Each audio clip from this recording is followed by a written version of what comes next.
सहारनपुर विगत 7 सितंबर को बाजौरिया रोड स्थित निजी अस्पताल में नवजात की इलाज में चूक के कारण बच्चे की मौत पर परिजनों ने पत्रकारों से वार्ता करते हुए चेतावनी दी है कि यदि जल्द ही चिकित्सक के खिलाफ विभाग के द्वारा कोई कार्रवाई नहीं की गई तो वे आंदोलन को विवश होंगे। जीपीओ रोड स्थित एक होटल में पत्रकारों से वार्ता करते हुए मृतक नवजात के पिता मुनीश कुमार पुत्र ब्रिजपाल सिंह ने बताया कि उनकी पत्नी 7 सितंबर को बच्चे को जन्म दिया था, जिसे बाजौर रोड स्थित एक निजी अस्पताल में भर्ती कराया गया। जी, मेरा नाम अमर त्यागी, जिला अध्यक्ष सहारनपुर, भारतीय किसान यूनियन संघर्ष मोर्चा से। क्या कुछ पूरा प्रकरण है जिस अस्पताल पर आप लोग आरोप लगा रहे हैं? क्या कुछ वहाँ क्या अस्पताल का? देखिए, ये जो अभी प्रकरण में प्रेस कॉन्फ्रेंस रखी गई है, ये डॉक्टर विकास तोमर का हॉस्पिटल है सहारनपुर के अंदर, न्यू चाइल्ड बेबी केयर के नाम से है। हमारे मुनेश भाई हैं जो हमारे संगठन से भी जुड़े हुए हैं और जो उनका परिवार है वो भी हमारे संगठन से जुड़ा हुआ है। ये मामला हमारे संज्ञान में आया मुनेश भाई के माध्यम से, और हमें सूचना मिली कि मुनेश भाई का जो बच्चा था वो ट्रीटमेंट के लिए बॉर्न के टाइम पे उनके हॉस्पिटल में एडमिट किया गया था, डॉक्टर विकास तोमर के यहाँ पे, जहाँ पे ट्रीटमेंट के दौरान अनियमितताएं बरती गई।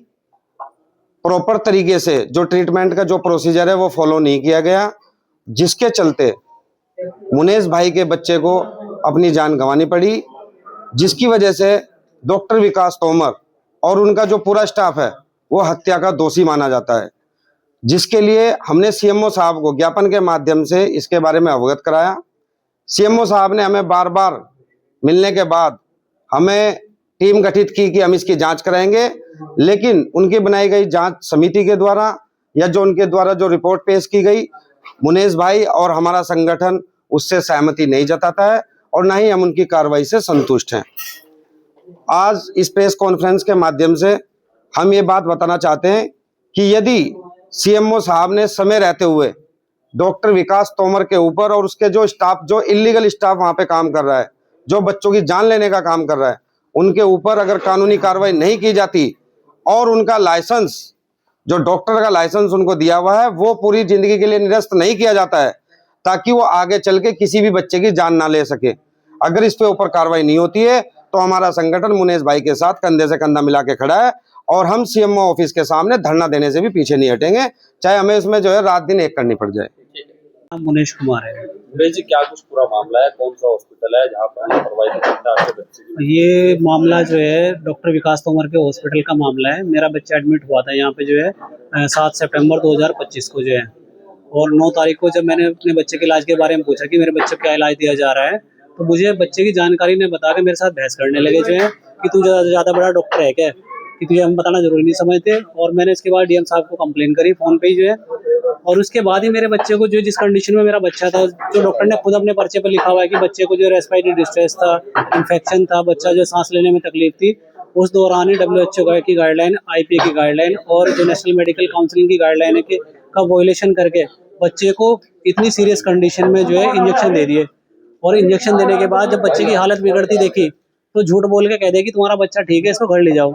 हम उनके कहे अनुसार अपने बच्चे को जो है घर लेके जो जा रहे थे, रास्ते में ही बच्चा 20 मिनट बाद जो है बेहोश हो गया।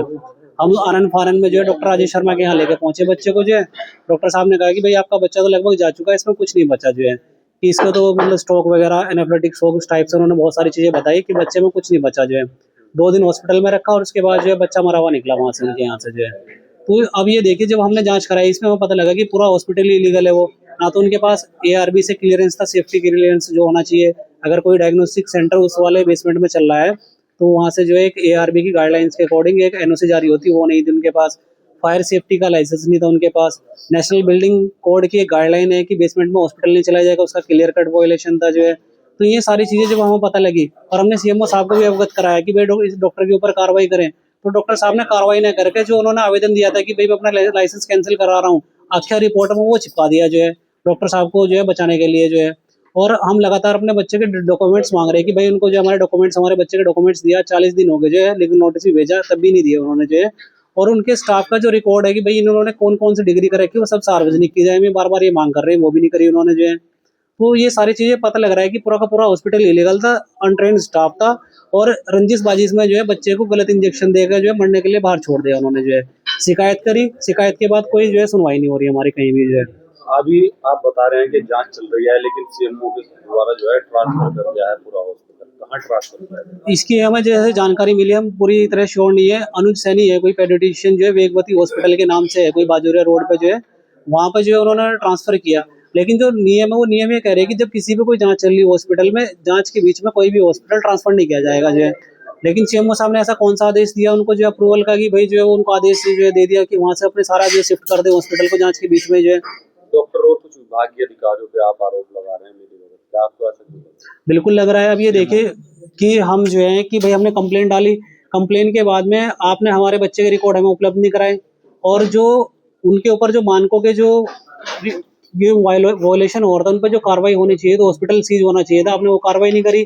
और उसको जो है बाईपास करके आपने जो उससे खुद लिखवा कर आपने कह दिया कि जो अपना लाइसेंस कैंसिल करने के लिए रिक्वेस्ट आई है, उसी को आपने जो है जांच रिपोर्ट में जो आख्या के तौर पर सम्मिलित कर दिया। इससे साफ पता लग रहा है कि भाई जांच के बीच में इस तरह का जो ट्रांसफर जो किया गया वो पूरा इलीगल है। नियम की कॉपी आपके पास है, ये नियमों के पूरी तरह विपरीत है। जो है आपने लिखित में शिकायत सहारनपुर में किसे दी? मैंने जो स्टार्टिंग में जो 12 तारीख को जब मेरा बच्चा डेथ हुई उस तारीख से ही स्टार्टिंग में मैंने सबसे पहले शिकायत दी थी जनकपुरी थाने में। दूसरी शिकायत दी थी मैंने जो है आपके सीएमओ साहब को। 15 तारीख को फिर मैंने शिकायत दी थी पुलिस कप्तान और डीएम सहारनपुर को। उसके बाद मैं लगातार बार बार पत्र के माध्यम से उनको लगातार हर 5वें 6ठे दिन कंप्लेंट डाल रहा हूँ, उसके बाद भी कोई सुनवाई नहीं हो रही है। निजी हेल्थ द्वारा भी आपको शिकायत की गई है लखनऊ में? मैंने डाली है वहाँ जो डीजी हेल्थ को मैंने कंप्लेंट डाली थी, उसी जन सुनवाई पोर्टल पे सीएमओ द्वारा ये रिपोर्ट लगा दी गई कि ये जो है वो अपना लाइसेंस कैंसिल कराना चाह रहा है। लेकिन सीएमओ ने उसमें कहीं भी ये नहीं बताया कि कौन कौन से मानक जो मैंने आरोप लगाए थे कि वो कौन कौन से सही पाए गए, उनके हिसाब से कौन कौन सी इस पर कार्रवाई की गई है। अगर हॉस्पिटल इलीगल था तो उसको सील किया गया, ऐसा कुछ भी ना करके सिर्फ उससे एक लेटर लिखवाया कि वो अपना हॉस्पिटल जो है लाइसेंस कैंसिल करना चाह रहा हूँ, और उसका उसी लेटर के आधार पर जो है बिना किसी अप्रूवल के हॉस्पिटल दूसरी जगह शिफ्ट भी कर दिया उन्होंने। आपको क्या लग रहा है, मानकों के विपरीत चल रहा है हॉस्पिटल, या स्टाफ सही रही है, या डॉक्टर के पास लाइसेंस सही है? पूरा हॉस्पिटल जो है मानकों के विपरीत चल रहा है। हमने जब एनओसी लगाई पूरी फाइल में अटैच है, एआरबी से लाइसेंस नहीं है, फायर एनओसी नहीं है, एनबीसी की जो गाइडलाइन है उसका क्लियर कट वायलेशन है कि बेसमेंट में हॉस्पिटल नहीं चलाया जाएगा। दूसरा, स्टाफ के पास प्रॉपर योग्यता नहीं है।